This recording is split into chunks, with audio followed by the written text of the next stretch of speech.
Hello, hello, my beautiful friends. It's Izabela Lundberg here, the World Messenger, and I have a very special session that we purposely scheduled to be after working hours. So I hope that all of my American fellow friends and colleagues can join and enjoy this session, be able to see the stream and be able to participate and have a conversation with my guest today.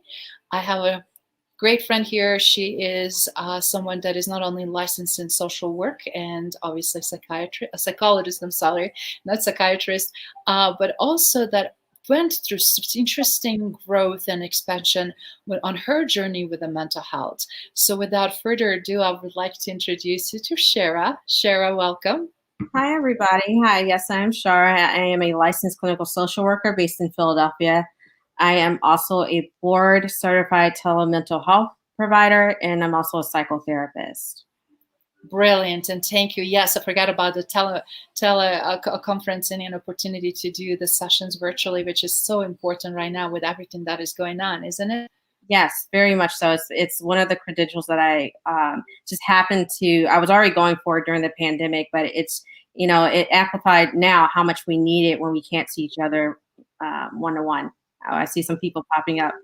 Yes, we have having Andrea, we're having also Alfredo, we're also having Johnny. Thank you guys so much for coming, and we'll be definitely giving opportunity to have questions asked as well answered. But why I really wanted to share this topic is not just the awareness from the leadership standpoint with my clients, with organizations and teams and individual contributors that are truly struggling also. And pandemic, I think, only highlighted and amplified more of the systematic issues that we're having. And we'll speak specifically now, obviously, to United States. Wouldn't you say that, Shara? That is the case? Yes, very much so. I feel like there's two different pandemics going on. We have, of course, the virus, but we also have mental health, right? Which people are saying like that's the next wave. It's going on right now. People are really struggling. They're losing their jobs. Some of them can't work. They have families to provide for. And I've actually experienced this personally for myself. I lost my job in March after the pandemic started in Philadelphia at the end of March, actually. So the job shut down. I had to figure out whether I was going to stay home to homeschool my child or if I was going to be able to go out in the field of work. Well, now, I could have found any social work job during that time, but I couldn't because my son needed to be homeschooled. And two, I'm a human being, so I have generalized anxiety disorder. I didn't know what the hell this virus was. I didn't know what was going on. So I was like, I'm not going back out there. I'm going to stay home and take care of my son. But the cost of that financially was huge. I lost all my savings, my tax refund, everything, couldn't pay for food. I had to go on food stamps, get state assistance in order to get help. And it was hard because I literally went from having a full-time job to working on my license. And I couldn't even function half the time. It was me taking care of my son on top of my partner's children, who are 6, 10, and 13. They're in on-house homeschooling. My partner's working outside of the home. It was a lot. We've had riots going on during the summertime, and half the time I didn't know if there were firecrackers going on, if there was shooting. Usually it was a little bit of both. A lot of it was just a lot for me. My mental health really tanked. The only way I found any solace was in a video game, believe it or not. I played a interactive video game with my son for 3 months straight. I could not function or anything else. Yes, I was still active on LinkedIn, but it's more so me sharing my journey and how much I was struggling, because I wanted people to see that, it's everybody. It's not just, people that are, depending on education level, that mental health therapist like me that has all these credentials, all these accolades are really, I was struggling. I couldn't support my son, and I had to figure that out while trying to study for an exam that I literally couldn't study for because I literally was depressed. I had to get on medicine for my ADHD and my anxiety because it was so bad, and I couldn't even sleep. And I couldn't really eat either. I was really struggling internally with everything that was going on. You're scared, you're a parent, and you have kids, you don't know if you're going to, be able to provide. It was extremely hard. Luckily for me, of course, I got to the other side of that. I passed my boards November 6th in the midst of bomb threats at the convention center, because that was the night before we found out who was going to be president. And I passed my exam with flying colors, but the struggle to get there was pretty hard, to even get to sitting for a board exam again after dealing with job loss, financial insecurity, mental health, depression, just not able to function. I literally couldn't. I was not very good at taking care of myself for a little while. So the pandemic really showed us, if anything else, that how important it is to be connected.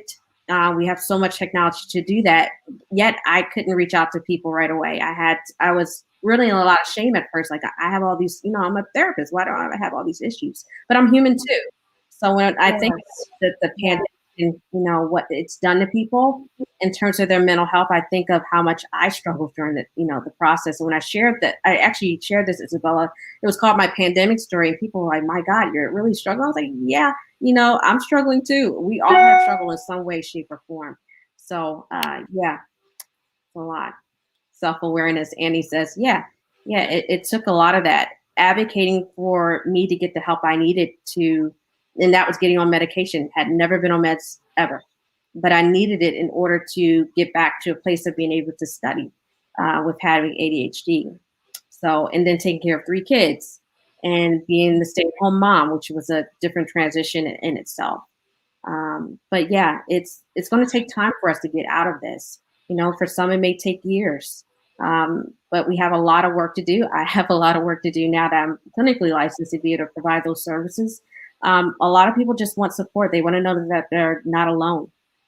That's a big, big thing that I'm hearing right now, and that I didn't know I needed.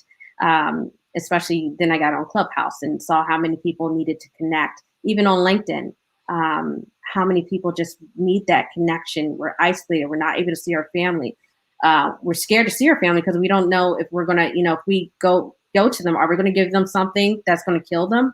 There's so many statistics when we think about just the staggering deaths from this virus.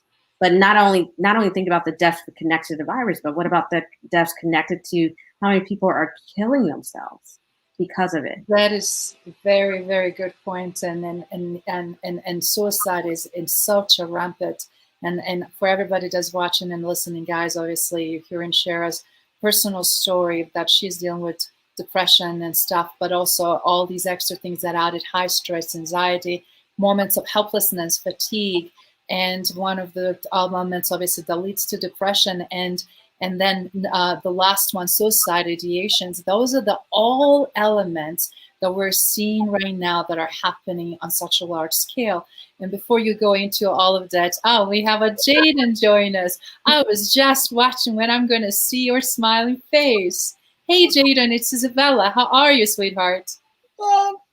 I love your glasses. They're super cool, and I need to have that blue frame too. You have to tell them where you got them, okay? Yeah. Okay, cool.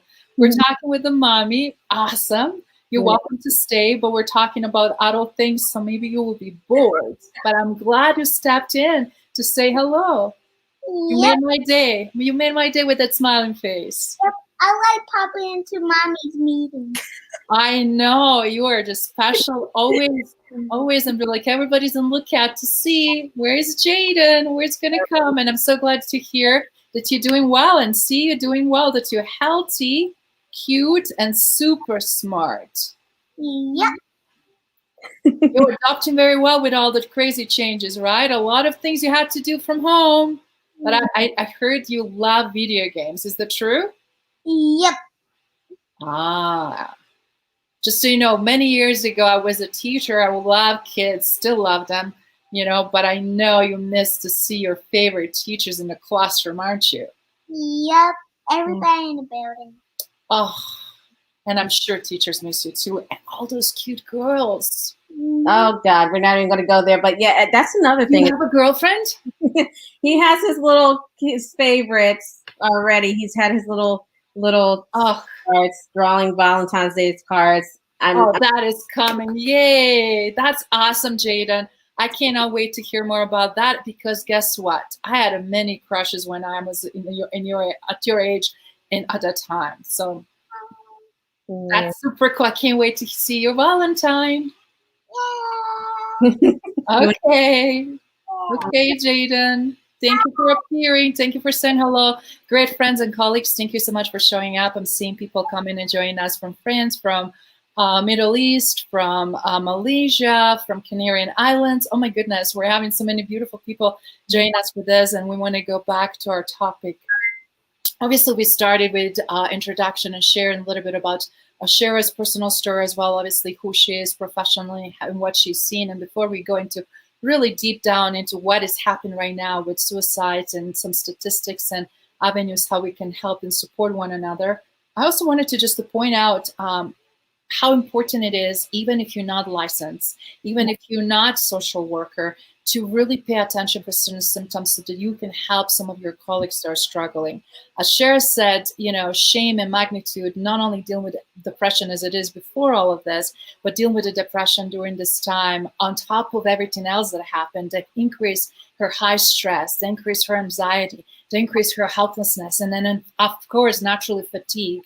That just amplified more and more depression. And when you guys look at when you have these 4 or 5 elements already, very, very quickly, people that don't have capacity emotionally or support and don't have somebody they can talk to in those split moments and seconds, most unspeakable events happened. And through my work, just to kind of quickly give you guys background, why do I care? Why it's important to me? Not only because what I'm advising and coaching and also strategically helping organizations at current time. I work for decades supporting people that went through the worst atrocities on the planet Earth, and majority of them experienced all of these at some point, and at some point all of them.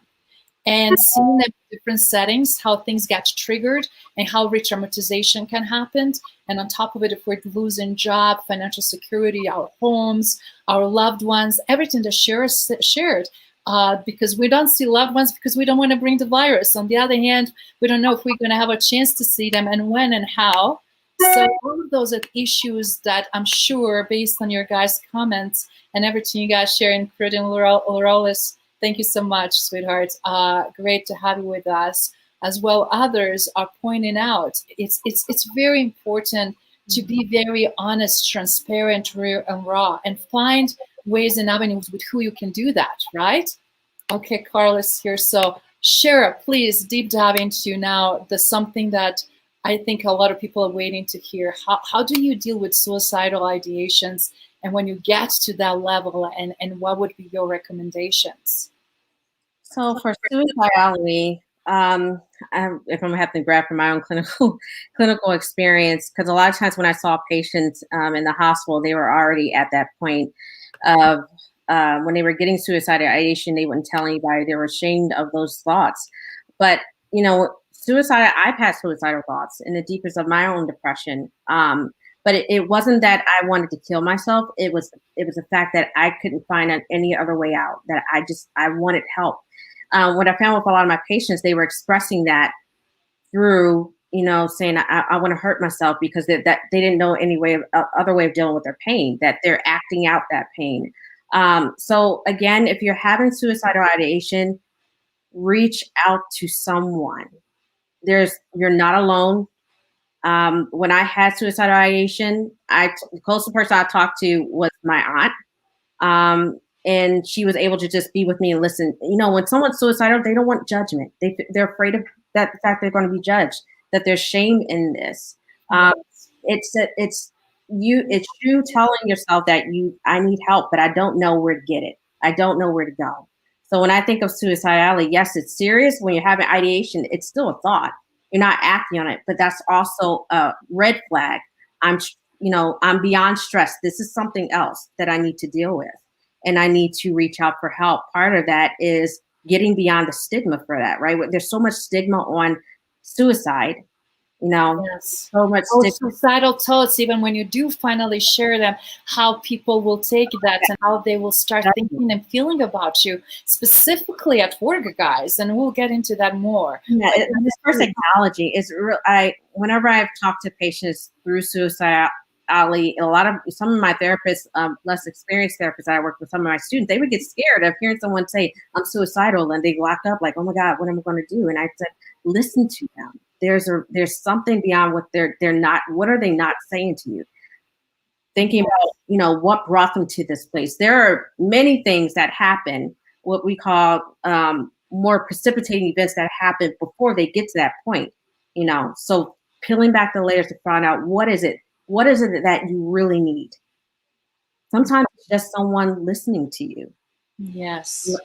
Basically, in a nutshell, some people don't want answers right away. They just want to be heard.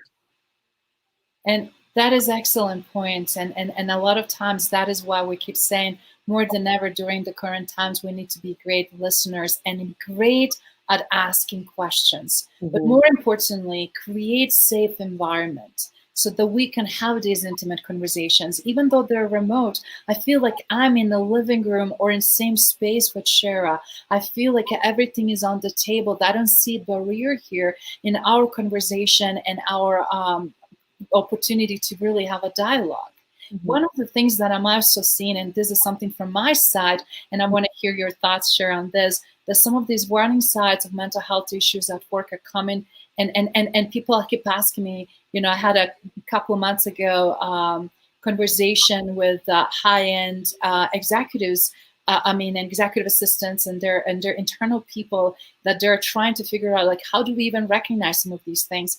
And it's so shocking to me that people still are not cued in their team and their talent to the level that they should be. So some of the things I was saying is on unhealthy or unkept appearance or abnormal appearance. When you see them on the Zoom calls, you can very quickly see who is not showered, who is not groomed, who is not paying attention to their facial hair or whatever it might be, depending if it's a male or female. Also, mood swings when somebody's either erotically acting out, or very loud or very calm, or just being on that emotional roller coaster, right? People that keep saying, yes to everything, or whatever it might be the scenario, looking to their gestures, to their behavior, but also people that are easily to be irritated and frustrated and angered. Wouldn't you say that too? I'm also seeing when people are taking a lot of time off, that could be also a way to deal with the depression, to shut down everything and being kept kind of alone. I'm seeing a lot of questions around that as well, because even for the ones that are working, they're having a hard time to deliver their projects or outcomes on time. They're not motivated. Also, they have a lot of confusion, irritability. They cannot solve the problems. Because I had a situation when we're thinking we're in alignment, we know what we need to do, and then we had to level set 4 or 5 times till I start really intuitively looking at things from different angle, and then have a separate private conversation, and then unravel a million other issues that really can also be very well hidden till they cannot be anymore, right? Because that affects our performance.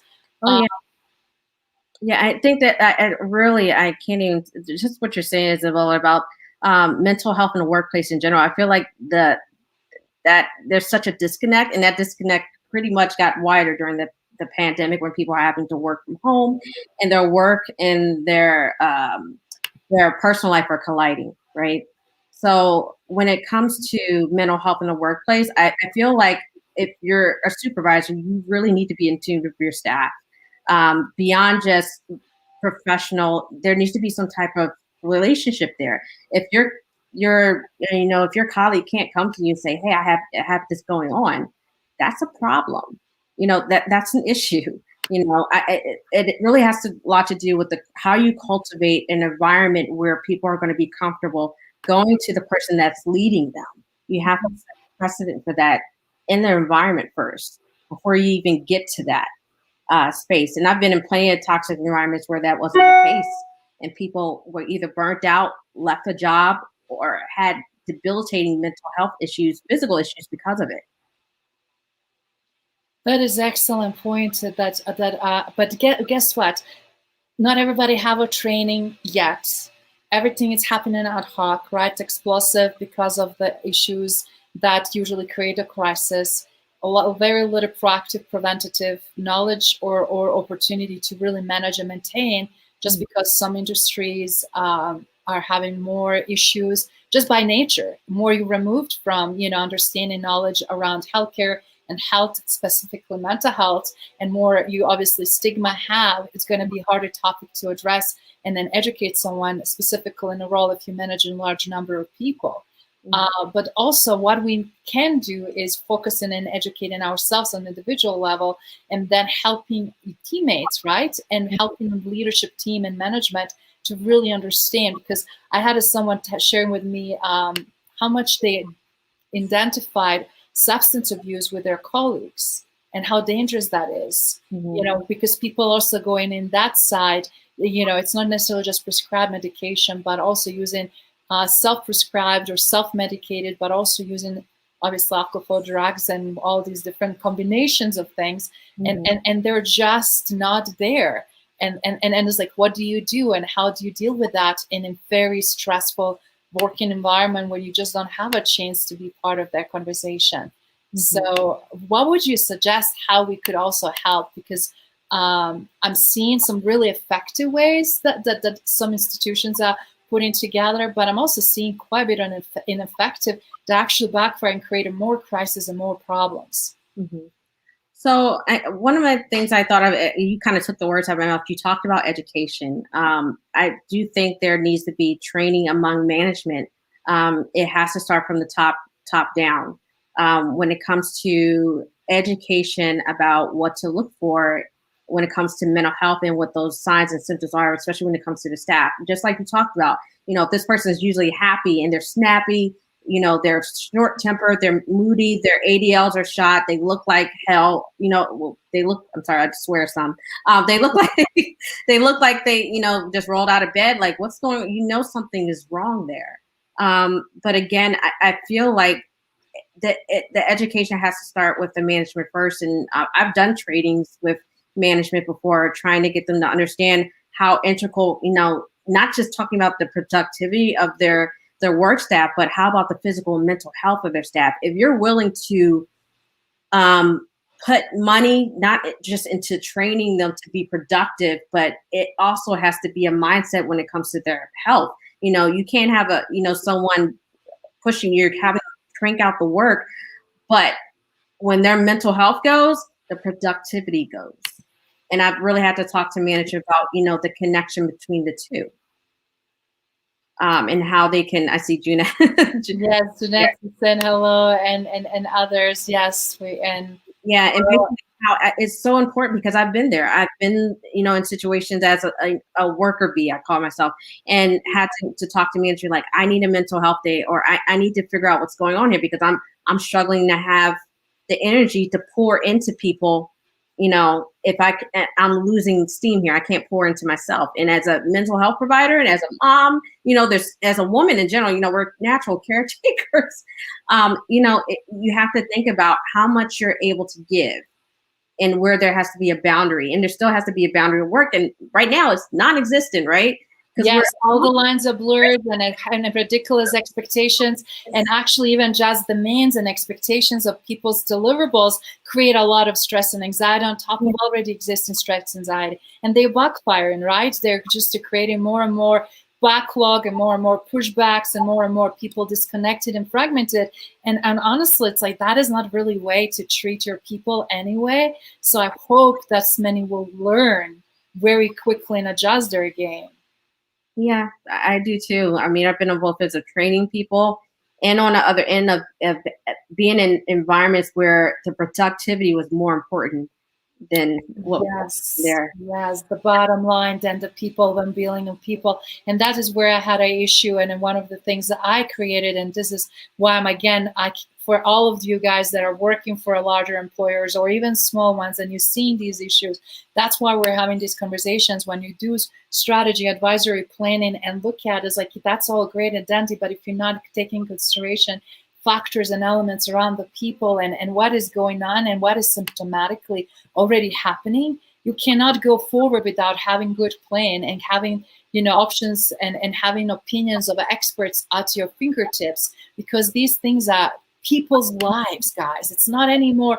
And whoever is still looking at their talent as a just employees, as a number, versus looking at them as a talent that contributes tremendous value and it's there with a reason, I mean, it's a time also to make that differentiation. Would you say that?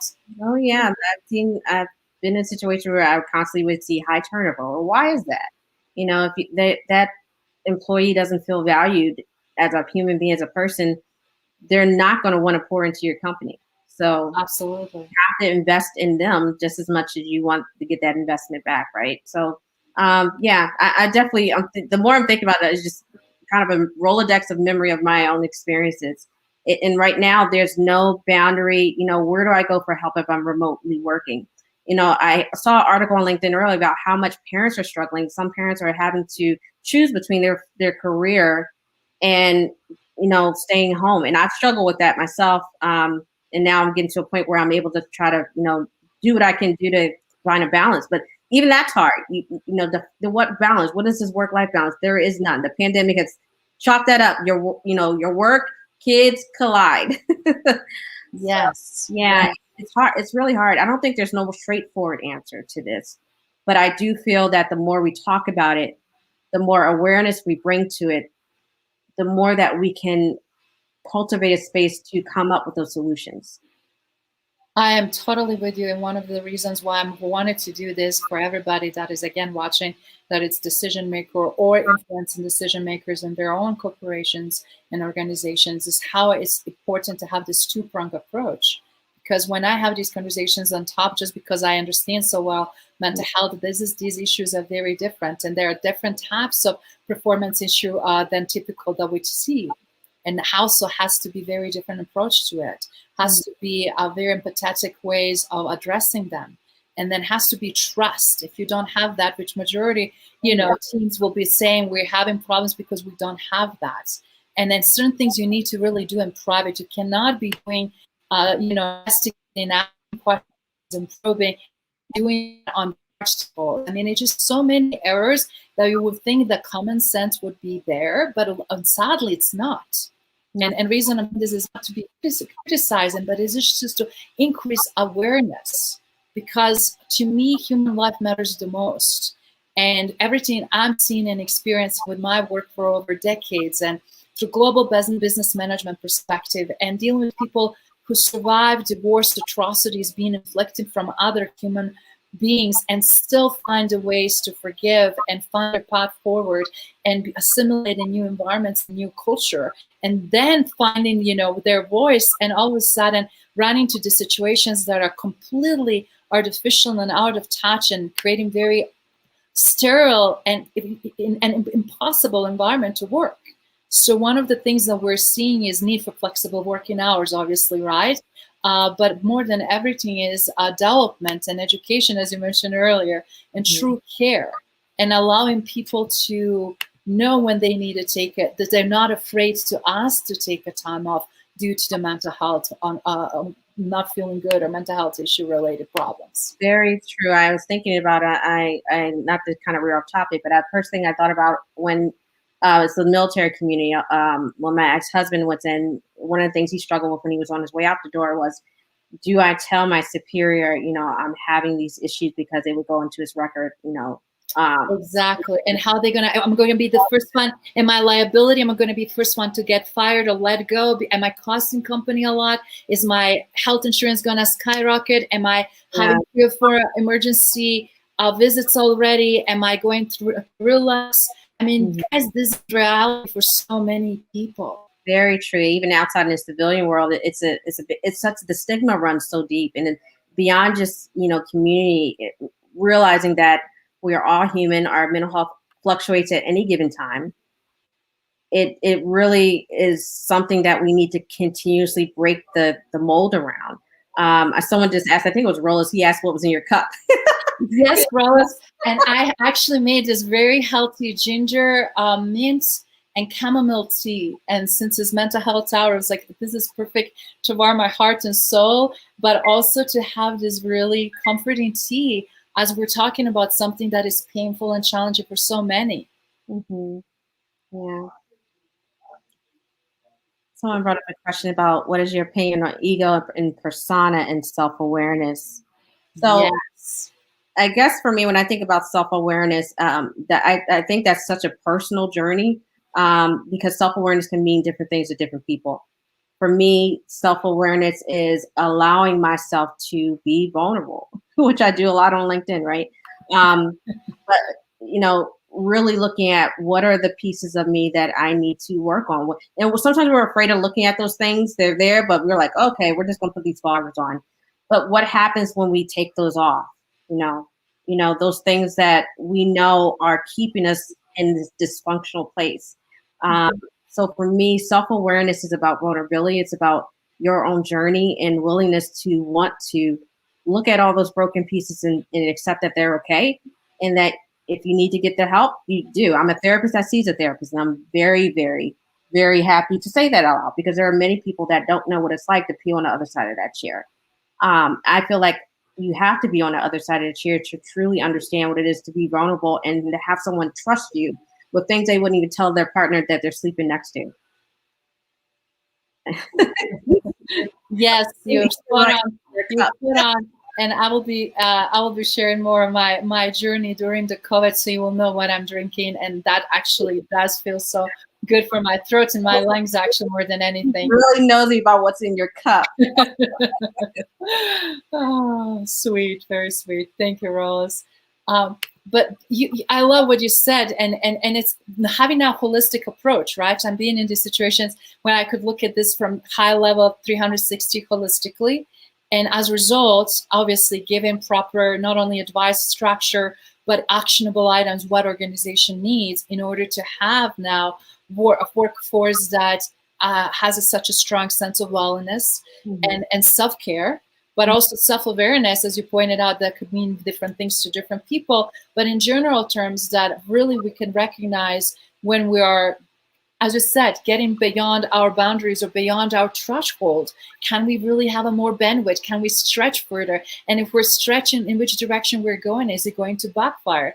I mean, also, Anthony has a very, very good points here as well. Thank you so much for sharing, and you contrasting with what's going on in Australia. So thank you for doing that, because I'm also contrasting what's going on in Europe, because as a European transplant and growing up and living in 5 different countries, it's such a different situation and scenario from what we're dealing in the United States. And Shara, we were just talking about how we're seeing these 2 huge obsolescence. We're seeing this seasoned, experienced executives and people that are being around block many times in their 50s and 60s committing suicide. And you would think they're already built and established themselves, and then that doesn't happen to the adults or mature men or women, right? And ironically, we have an increase on suicide in men more than over the women based on most recent statistics that is being provided, which is also very, very interesting. That doesn't mean that women are not making it, are not doing it. But then we're also having teenagers that are absolutely in pain, as you said earlier, Shara, the level of pain that really wants you just want to stop. And you just want to exit. You just don't know what to do with that level of pain, how to manage it, or just not to anymore numb it, but also how to get support that will help you to heal and get better and have a desire to get better. Yeah, it's with teenagers. As a mom, it hurts. I have a 13-year-old, my soon-to-be stepdaughter, and just watching her. I mean, she's emotionally healthy, but just the things she sees and things she talks about with her schooling and wanting to see her friends, and just the things that these young people are missing right now, the pivotal parts of their lives. Some of them are missing prom.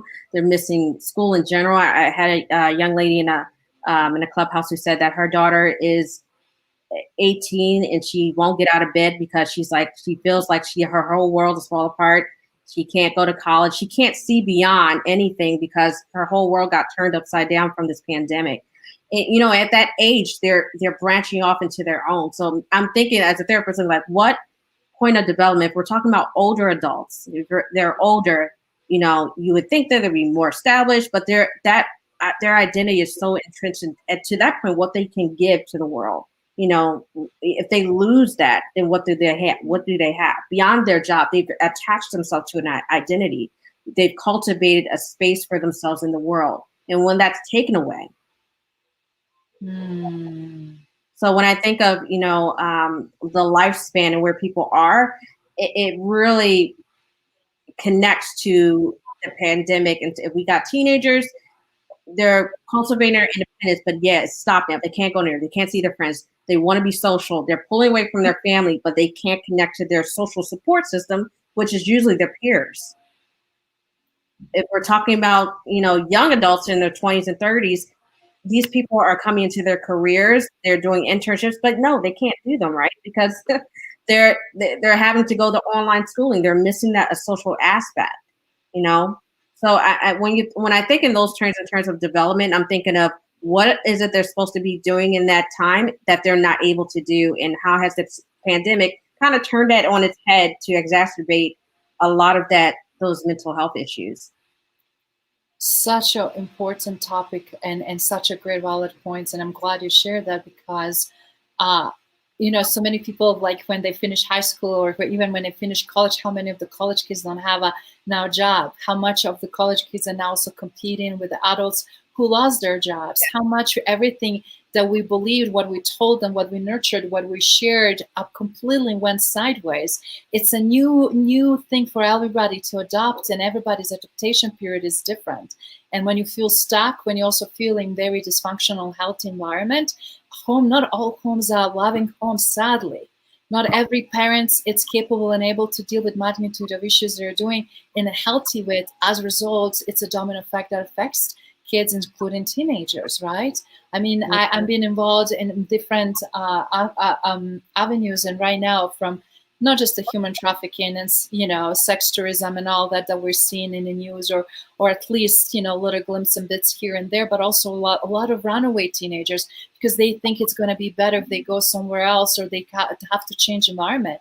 Not everybody has the luxury of large home and privacy, or luxury of having a meal on their table, as you were mentioning.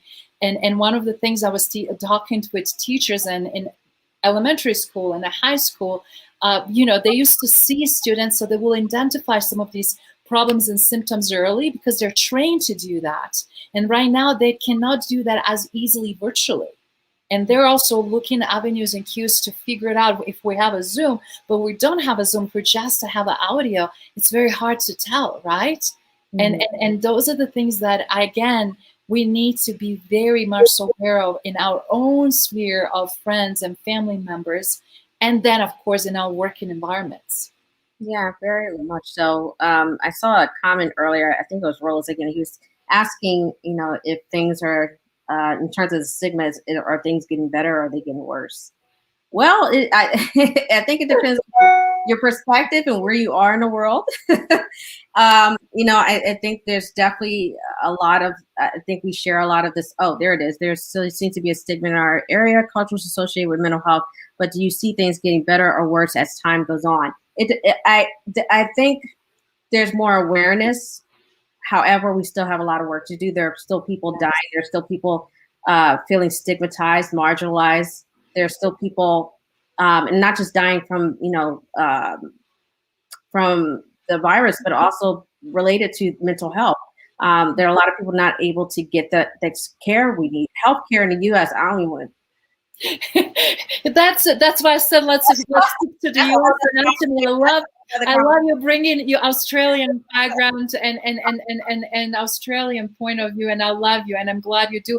And honestly, I'm super glad that things are getting better, as he was pointing out here, that they have a lot of incentive programs across the different infrastructure. He is heavily in one of the top industries in Australia, which is construction, and with working with highly diverse teams. So for Anthony, that is fantastic. But also as a father, as a parent, as having children, it's a very important to know that you have that layer in your system. Yeah. But unfortunately, Anthony, I think we have a lot to learn from you, Aussies, there, because we are collapsing in all aspects of it.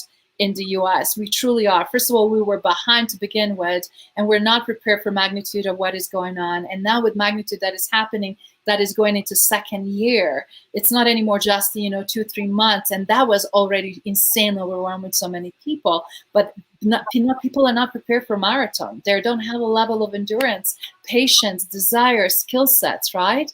So that is what's killing us in many ways. Please, Shara, continue. I see that someone that mentioned endless support and intention are important regardless of ages and gender. Yeah, I mean, we're all human. That support and intention is a big part of that. We all want to be heard. We all want to be supported. But again, how do we do that? How do we make sure that we're getting the attention that we need, that we are acknowledging for ourselves when we're not well? This year was a big aha moment for me when I had to decide, between putting food on the table or staying home because I thought I needed to protect my son. It was just a lot. So let's see, the young people's opinion always being ignored. Yes. There's a stigma attached to young people that, at least culturally for me, I know in my community, you're seen and not heard. It's something that I grew up with, and something as an adult, it took me a while to find my voice and to really voice how dysfunctional that was. But yeah, young people, they're not always heard. They're looked at as, the generation that, loves everything fast and, wants instant gratification, but they're also growing into adults. We have to cultivate that education that their feelings matter, that they matter. And like she said before, regardless of your age, no matter where you are, race, what part of the world you are right now, what makes this really significant, this pandemic, is that we're all doing the same thing. Doesn't matter what economic level. Yes, we're not exempt from virus and possibility of contracting virus. Yeah. We're also not exempt from, economical downturn and issues. Even if you have a job or a successful business or money, still you have all other elements that are missing. And we're looking things again in a healthy, holistic way in order to self-sustain and be able to be positive contributors to others, right? Mm-hmm. Yeah, it's just been an interesting experience just to see how many people, when I've shared my story, whether here or on Clubhouse, recent weeks, how many people are taking breaths to say, "My God, I'm not the only one." I hear that a lot. Imagine how many people, if they spoke, if they knew they could talk to someone. That they're not only one, but that is the thing. We think we're the only one dealing with this, and as a result, we're so much in our head, and we don't allow healing and opportunity, because every time you share the story, you heal more and more, right? Mm-hmm. Yeah, some people, I've heard also some backlash for that on my end, because some people would think like, well, what if I don't want to share my story? Okay, you don't have to share your story, but you can acknowledge that you can be able to get the help that you need when you need it. Again, that self-awareness piece for me was a big part of me saying, okay, I need to get help for myself. And I'm a therapist, and I was like, I'm losing it here. I'm not able to provide the way I want to for my family. I had to apply for state insurance. I literally had to go online and apply because I didn't have any insurance at all. For me to get medicine, I was getting migraines every day. I was taking 5 Excedrin a day. 5 Excedrin a day to get rid of migraines that I would have for 6 to 8 hours, debilitating.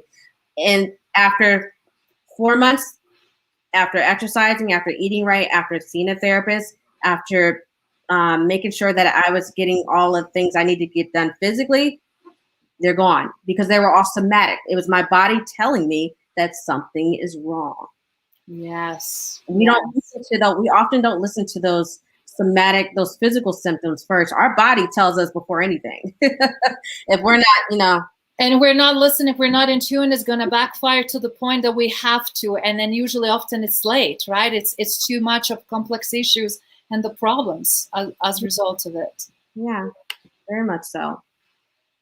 Kelly mentioned something earlier, and I wanted to point out, I think you're totally all right in terms of lacking soft skills. But what I keep saying is, it's time to change. Soft skills, what are traditionally being called, those are essential skills.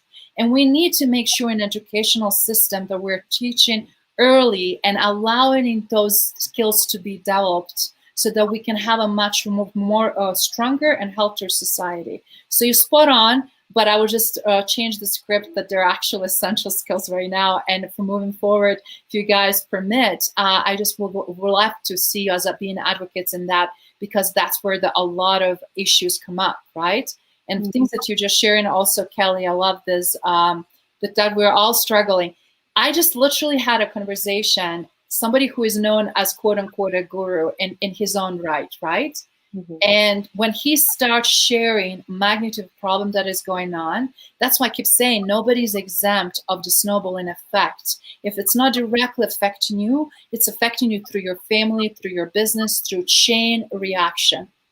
But on top of it, if you did not pay attention, as you said, Shara, like your body was telling you, you were camouflaging something, or you're not paying attention, or you're just covering up with extra medication without knowing really true cause of it, eventually it's going to just explode. It's like a volcano eruption. And then it's like you just never know where the chips will fall, because a lot of times people either end up in ER or either end up with additional issues.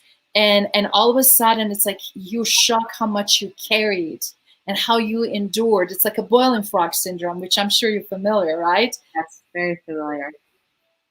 And I did that a comment Kelly said about normalize the fact that we all struggle, and struggling is part of being human. I definitely concur with that in terms of that we all struggle at different points in times. As we change throughout life, there are different challenges that we face at different parts of our development.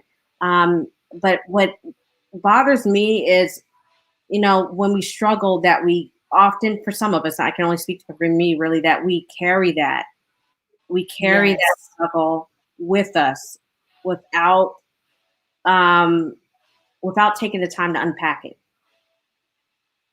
I love what you just said, because unpacking is very important, because we end up carrying stuff that should let go a long time ago, that should not be on our shoulders, that should we simplify, that should be in peace with, that we should just bless and let it go, and simply it's not anymore ours, because you cannot be responsible for other people in a ways as they have to be responsible for their own actions. But of course, as humans, as caring humans, as empaths like ourselves, right, Shara, we carry more. It's not just anymore what's going on in your household, for everybody else that we reach and touch. And we want to see everybody thriving, not just surviving. Yeah. And right now, a lot of people in survival mode, but they don't even know it. They don't even know what that means and looks like. They're not even aware of it. Yeah. I feel like the more these conversations are so valid. Someone mentioned you mean the frog slowly getting heated and not realizing it's getting cooked. Cooper. Absolutely, that frog, Cooper. Yes, Marty Paynes. It's exactly that one. And that is happening actually to many people, because on unpacking events, I'm seeing insane amount of domestic violence. I'm seeing like statistic, again, being involved in what I'm being involved in and what I do behind the scenes, not only just bites to my title and whatnot, and seeing that insane increase on elderly abuse, then children abuse, then ironically dog abuse, and then women abuse. Those are the top 4 in 2020 in the United States, guys. Think about it. We have to really understand what it is going on. Maybe if it's not, or just to pay more attention, even in our own household. Sometimes people don't have no idea what is happening even in their own homes, let alone what is going on with their neighbors or with children of their children that they play with or have interactions with. I mean, it's just so important to understand how is this, again, affecting society as a whole, and then what role we do play in that. Positive, negative, solution, issues. See, Kelly says, why are we holding on to the baggage? It's a good question. That's a good question. Why do we hold on to the baggage? And I think it differs for each person. The one commonality I found for myself is it becomes we get comfortable with that baggage because it's all we know. We tend to, if we don't know anything different, all we know is this baggage that we have. All we know is the abuse. All we know is, the marriage that didn't work, or carrying all of that. if we keep carrying it, it's like a rocket. You know, a rocket can't take off. You know, that rocket will not do well if it's carrying too much stuff. It won't even take off. You have to be willing to unpack those things, but sometimes we're not even aware. I knew I wasn't aware. For 20 years, I wasn't aware of how much I was carrying until it started to stink and seep out. The bags bust and started smelling into every part of my life. Yeah. My life. And that's when I was like, oh, this is not working. But it took me some time because, you know, if you do the same thing over and over again, you get the same results. Of course, they call that insanity, but it takes, Kelly says, is it cultural? I think it depends. It depends on the combination, because it's even gender based, right? Like how we're women raised to care and carry and serve and always put everybody else first and put ourselves last. It's the societal too. Absolutely, yeah. I would say, Kelly, it's a combination of cultural upbringing, beliefs, and how we're raised. Definitely societal, but it's also gender based and functions in society and roles in society. Yeah, our beliefs and attitudes about how we perceive the world, the lens that we look through. So that's why I said, like, societal, of course, gender, of course, our own cultural upbringing, you know, of how we actually looked at mental health. I actually had a conversation with somebody about this, not the direct conversation, but we talked about anger, for example. And this lady was saying, you know, I have so much anger, it's so much rage, you know, about a certain incident that happened to her many years ago. But she was like, I don't know what to do with it. I was like, well, the first question I would ask you is, have you unpacked it? What are your attitudes about anger or rage? Because that's actually a healthy thing to have. However, how you unpack it, you know, you act it out is a different story. You can either act out in we call it adaptive way, you know, getting coping skills, getting a punching bag, doing something kind of exert that aggression physically. Or you can go the other direction, which is not so good if you're, you know, looking to hurt someone. So it's really about, again, like you said, those beliefs and attitudes and, you know, really deconstructing how we look at those things. And I think that's a lot of internal work that is good to work out with a professional, but also letting it start with you to accept that, hey, I'm not perfect. I have stuff. Am I willing to look at these things in order to move forward? Am I willing to unpack these things in order to move forward? Because you can get stuck in the same cycle, sometimes out of comfort. True, because it's familiar, and that even misery and pain is better because it's familiar, it's known, versus all these other stuff that are known on top of it, right? So it's also self-destructive in many ways. Very true. Sorry. But we have a last question from Kelly. Kelly, you can ask as many as you want. We love your participation. How we solve this on a large scale? That is a fantastic question. I will let Shara start, and then I will add my 2 cents on that one as well. So if we're talking about, you know, how do we solve this on a larger scale? Besides, I think we talked about earlier about, you know, for me, it's really about education. But before education, there has to be some level of self-awareness involved. You have to be willing to be vulnerable enough to go there. And not everybody's willing to do that. Not at first. Some people you have to, my sister's probably going to kill me if I put her out here, but I am. I'm the oldest of 5. So she's the type of person where she has to hit her head a couple of times before she has to be one of those people that, you know, I got to touch this to see if it's hot. I got to literally put my hand in the fire. And there are people that, you know, they have to go through a certain amount of things to get to whatever their bottom is. So they have to get to the point of, I'm tired of being here. I need to do something different.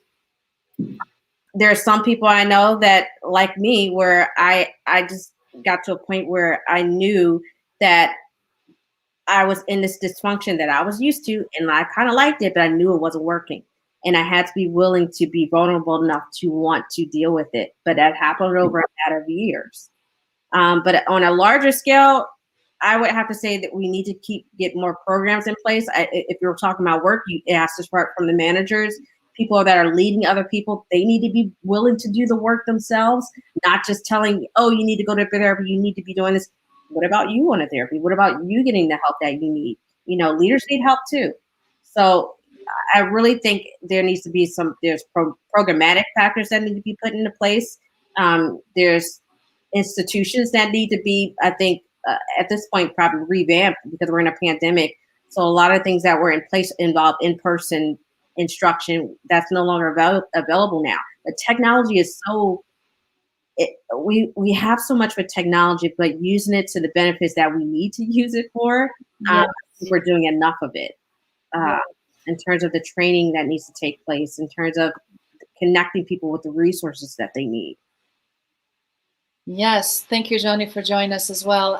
One of the things I also wanted to add, Kelly, to this, coming from again corporate decision making, from advisory and strategy, when I deal with not just the C-suite board of directors, but decision makers across the board, right? It's unfortunate that many organizations do not have in place the level of magnitude of their employees that might need, and until this obviously pandemic happened, and awareness and education among themselves, and then opportunity to truly be able to have, as you pointed, Shara, not only programs and new ways of dealing with that, but creating more than anything and taking away stigma. Everything starts from top, guys. I can't even stress how much. If they can take away stigma, if they can talk about their own struggles and some of the realities, they can put back human factor and human element, all of these things will be dispelled. I remember years ago, way before pandemic, at least 10 years ago, I was working on a large project. It was a healthcare institution, guys. I didn't work in the hospital with this project, but outside. And what was very interesting and ironic, they had the highest expenditure of their own employees that are in supporting roles, in addition to one indirect role, obviously as a doctors, nurses, and whatnot, frontline workers. One of the things that was around emergency care. And when they depict further why, is because people were going in relapses because they were not taking medication. Then we drilled the reason why more deeper, because there was no specific policies and safe ways for people to bring their own medications they need to take in order to function and work, and when to take it so that they're not being discriminated around employees and everybody around them. So look at that irony. If the top guns cannot figure this out, if they're not having that instituted across their whole organization and all the functions, and they're just because they detected only because it was costing them a lot of money, but then not really fixing the root cause of the problem, what is that telling you? That does not fly, guys. Cannot fly anymore. And we should not be always looking finance, because in reality, if we have a better wellness programs, if we take away stigma around the mental health, if we have the right conversations, if we have the right people involved, you will not have those expenditures if you really wanted to also focus on your bottom line. Mm-hmm. But all of those prerequisites needs to be in place. And honestly, we need to call them on it. We all have a voice.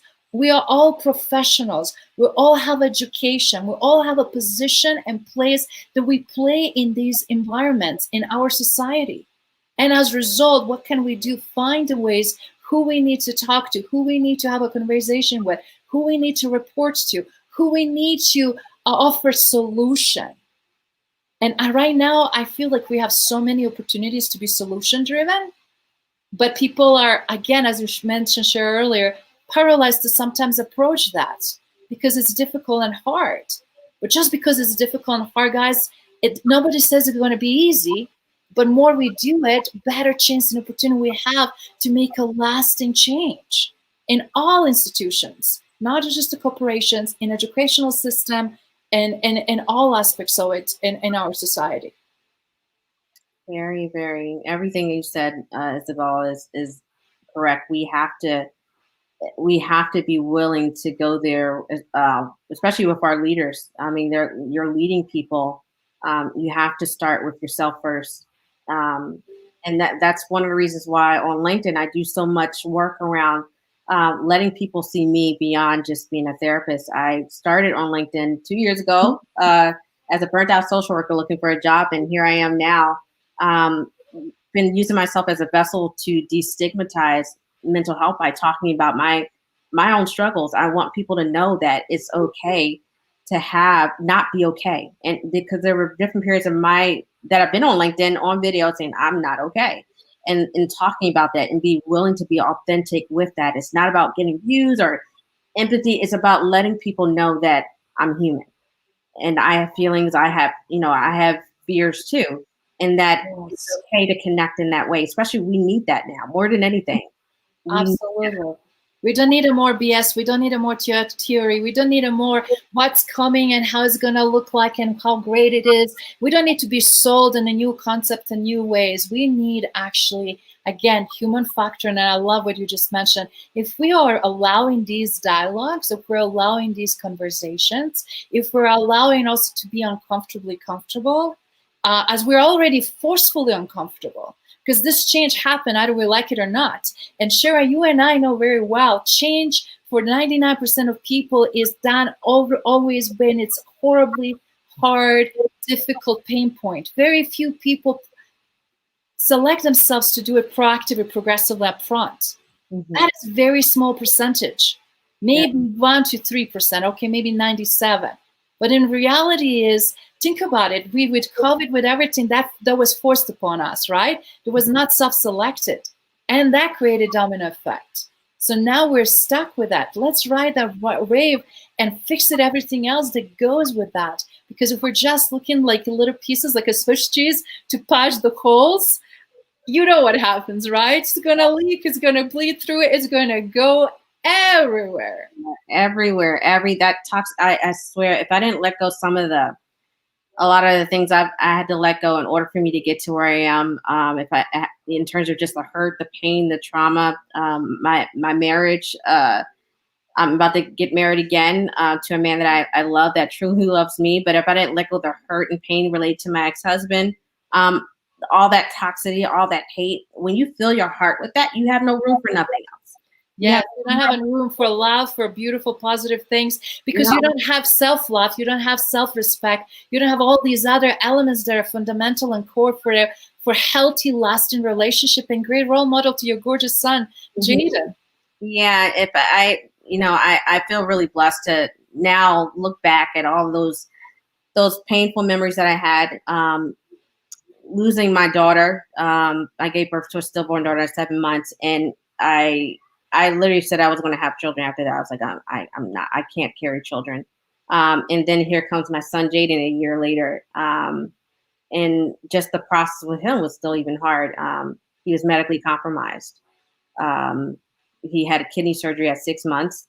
And for 4 years after that, he was constantly getting shots in different areas of his body that, most men would cringe at. And now he's beautifully and blossoming and growing. But just thinking about the period of time I was going through with him, going through depression, working full time as a therapist, having a husband that was non-existent, finding out that he had a child during our marriage, having to build my career again while taking care of my son and taking care of myself.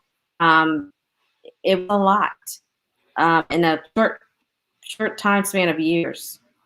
So, I want to tell everyone that's listening to this that you can have all the hardships in the world, but if you can take those hardships and extract the value in them, maybe not right away, because those hardships won't last forever, just like storms won't last forever. There are values to give to someone later. They're a blueprint for someone else's tomorrow. If I could give you that, that's the one thing I would say. All the experiences I've had now, I'm able to, after working through them, give them to someone else and say, here, this is what I've been through. It may not be the same journey that you've had, but I want you to know that you're not by yourself and you will get through it in your own time, in your own way. That is beautiful. And I love what you said, in your own time. Guys, don't compare your journey with anybody else. Don't compare your journey with mine or Shara's. On the contrary, it's funny because a lot of people think I'm extremely strong, and because of experiences I had early on. Oh, God, you guys are strong. As a result, building the capacity, but you cannot expect strength. Strength didn't just came. I didn't go in a workout room and build the muscle and then automatically have that inner strength also to deal with the magnitude of these issues, right? It came from also those pains and struggle and challenges and endurance. So I kind of feel like I'm blazing through all of this in a very different way. but everybody has their own journey and their own time. And I love that. I want to repeat this again. Your journey, your own time, your own process for healing. But honestly, I just want you to know, guys, you're not alone, which Shara already said. You can always reach out. People will give you time. Just ask. Asking is already more than 50% of solution. Don't be afraid. That's why we're putting this out. We'll put also the numbers you can reach, have a support that you need, the ways you're having conversations. We'll be doing a lot of interesting other things, including groups. But why I'm bringing all of this up, guys, is because I cannot see any more pain that I'm seeing in people that I deeply care for. It's so sad when you find out that people exited and because they felt alone or they could not come and tell us or reach out across the table to say, I really could have this conversation right now with someone who genuinely give a shit. I'm sorry for saying that, but that's the reality. Whatever you do, show up genuinely and give a shit. Show the people you really care. Yeah, you just said it. Yeah, that's you. Yeah, you gotta continue to show up. You know, find a reason. Sometimes I've had to find reasons to get up in the morning, and it wasn't always my son. It was just, you know, I'm breathing, right? You know, so many people this past year, when I think about the things I'm grateful for and the things I've gone through and come out to the other side where other people haven't been as fortunate, I'm just happy to be able to breathe on my own. I'm not on a ventilator or anything. Just that simple thing, knowing that there's life in my body and there's nothing wrong with me right now, that's good enough for me. You got to find something, you know, on the other side of gratitude is your anchor of happiness. You got to find something that you're grateful for, something that you can hold on to. And this is, people say it's a cliche, but every day that I was depressed, I would write down one thing, whether it's, I could put my feet on the floor this morning. I got up out of bed. There are times where I got back in bed, but at least I got out for a second. You know, taking one small step is one foot in the right direction. Take another step, before you know it, you're halfway across the room. It's one step at a time, one day at a time, 1 hour at a time, 1 second at a time, 1 minute at a time. Fantastic. And I know we went over an hour. This supposed to be a leadership power hour. And I'm just so glad that we have such a great audience and support, guys. I can't say enough of everybody. Rosmahanim, Anthony, Joni, Kelly, oh my goodness, Jeanette. I can go on and on. I have to go back for miles and miles of these interactions. But I just wanted to say Cooper, Naranda, Anthony, goodness, Rawlis, Amsef, thank you so much for joining us and sharing this with us and asking phenomenal questions, but also just showing up and really wanted to hear about this very important topic tonight. Obviously, it is going to require a lot of people and passion. Carl as well, thank you. Bernard.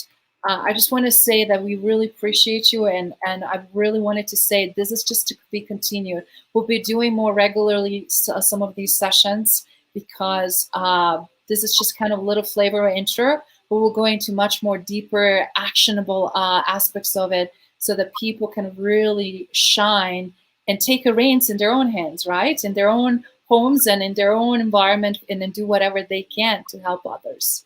Yeah, I'm very much on my way of working on that. So that's fantastic. What would you like to also share in closing, Shara, before we wrap up for tonight? Well, here are my shameless plugs. I got a few projects going on. So I'm working on launching my private practice. I'm finally going to go ahead and do it. So private practice and coaching and life coaching. So look out for that. I'm also going to be doing my cooking show. I'm still going to do that, Izabela. I've been teasing people with the food on. Oh my God! And you're making all those delicious food dishes that I'm just like dying to just get into. Yeah, oh my God. First episode finally, because I had so much going on. So I finally got that done. We're going to get ready to design the YouTube channel. Also, I have to work on my son's YouTube channel because he wants his own. He said he wanted a LinkedIn channel, a LinkedIn profile. I said, wait a minute. Might be a little too early for that. But also working on a healing journal and a notebook. So we'll see. That is beautiful. I love it. I love hearing all of that. I love how this also opportunity transform you to turn into from employee to entrepreneur, but also to really use your journey of pain and suffering and dealing with the depression and all this crazy stuff on top of it that COVID added on to you in your life and turn it from, struggles to really success. And guys, I just wanted to say, while we're having these conversations, what is possible when you have a right mindset, right support environment. Yeah. So that is the power, not only of the network, but networking and relationships. Very much so. Yeah. If anything, you have to, none of us are robots. And there's so many people that asked me, like last year, how did you make it through? You got all these things done. I said, to tell you the truth, I don't know. Every day I got up and said, I'm not going to do one thing to move forward, even if I don't feel like it. And once I got past that, I don't feel like it part, I did it, one step at a time, one day at a time. There's no magic medicine that's going to, do the trick. You have to be willing. No silver bullets, guys. You have to do the work because it's inner work. It's not muscle work.